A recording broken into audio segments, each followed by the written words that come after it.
Hi guys, welcome back to my channel. My name is Jess. If you are new here, I have been on keto for about 6 months, and there are some things that I wish someone had told me before I started keto, and that's what I want to do for you guys in this video. I want to give you 5 tips that I wish someone had told me before I started keto.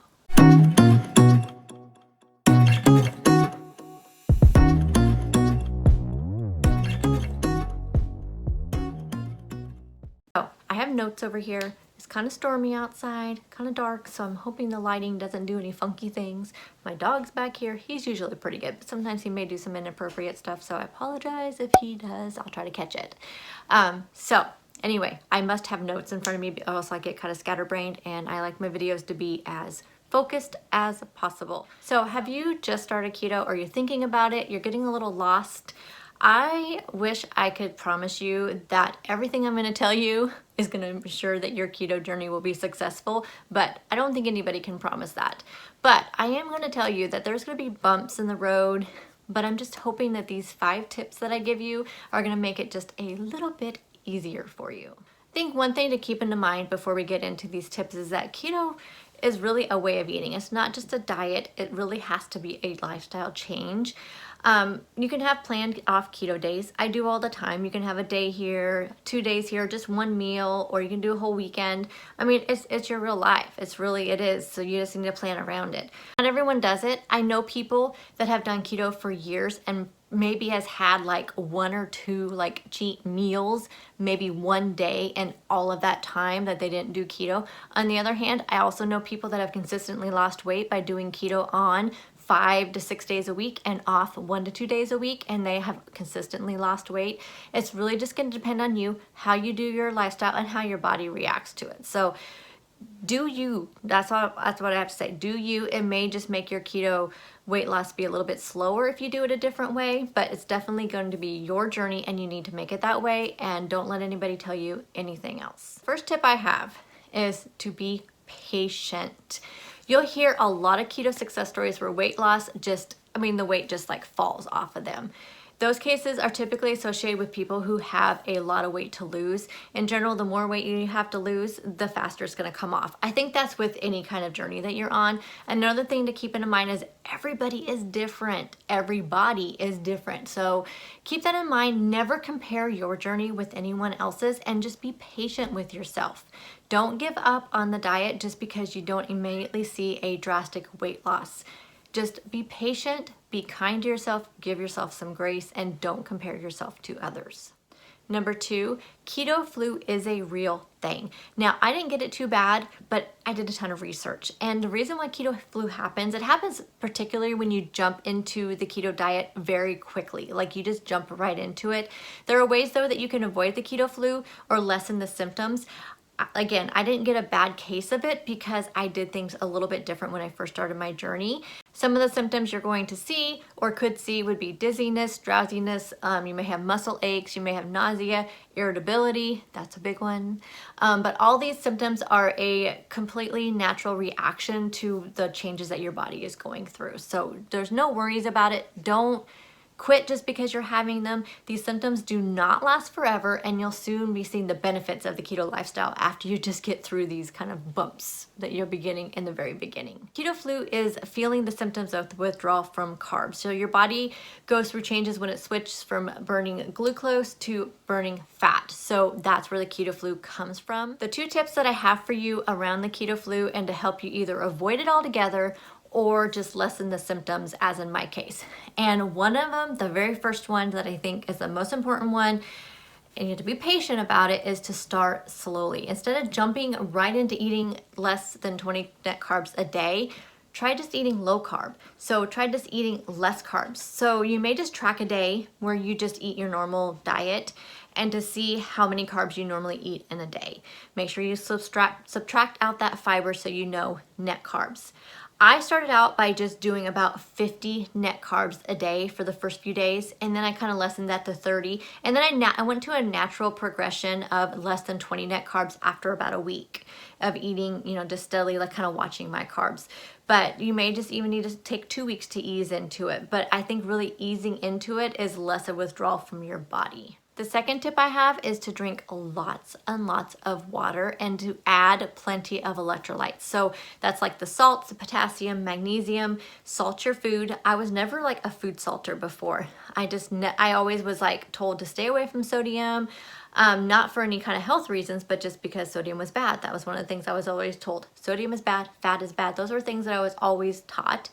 And now I know you need to salt your food. You need that sodium intake in your body. Also take a magnesium supplement. I will link the one that I use down below. It's just one I get at Walmart. It's just their brand of the Calm Magnesium that you've probably seen people have. It's just a drink. It's a powder you put in some water. It tastes really good. It's really affordable, the one that I get from Walmart. But there are some electrolyte powders out there that are expensive and is not necessary. And also, if you don't even want to buy that magnesium one, I do have another alternative, but I use both the magnesium and this Soleil Water is what it's called. Now I talk about this a lot on my vlogs. So to make the Soleil Water, you want to take a 32-ounce jar. So I just use a 32-ounce glass mason jar. And then I fill it a third of the way with some pink Himalayan salt. Himalayan pink salt. I don't know, whichever one. You guys know what I'm talking about, the pink salt. And then you fill about a third of the way with that, and then you fill the rest of it with water. Now, the important thing is do not put a metal lid on there. It will react to the salt negatively, to the minerals in there. So you want to use a plastic lid or just cover it with some plastic wrap. Let it sit overnight, and it will like absorb all that salt. And you're gonna have this clear, crystal clear water. And you wanna start slowly though with the Soleil Water. If you go too much, you're gonna have some negative stomach effects. So I started out with just drinking a teaspoon in each of my water. Now I try to drink like 4 32-ounce mason jars of water, and I try to add just a teaspoon of that Soleil Water in one of those 32-ounce jars.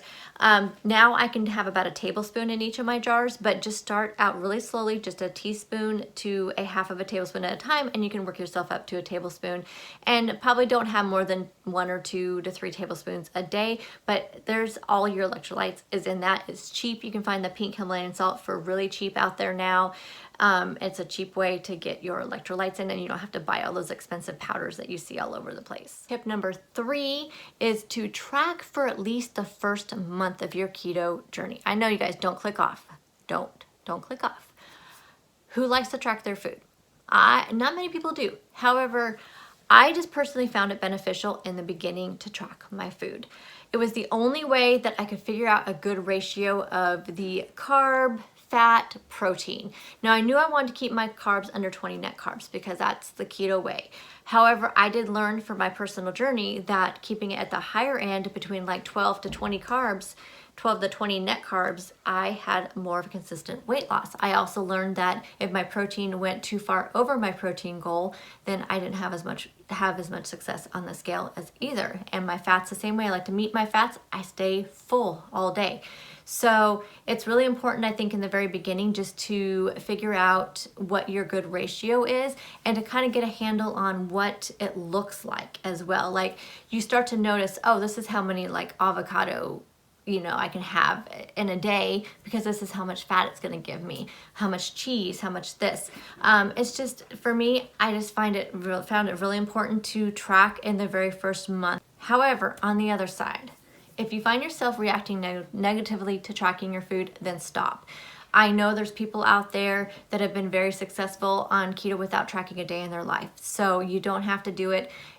I know some people have a very negative reaction to tracking, so I'm not telling you to do it if you know you are one of those people. I'm just telling you what worked for me, and I think tracking can be a good motivator, and I do like to do it once in a while. I'm not a daily tracker anymore, but I do like to do it once in a while to make sure I'm staying on track, and if I find myself kind of straying, then I do go through a period where I'm just tracking every day. Tip number 4, have a support system.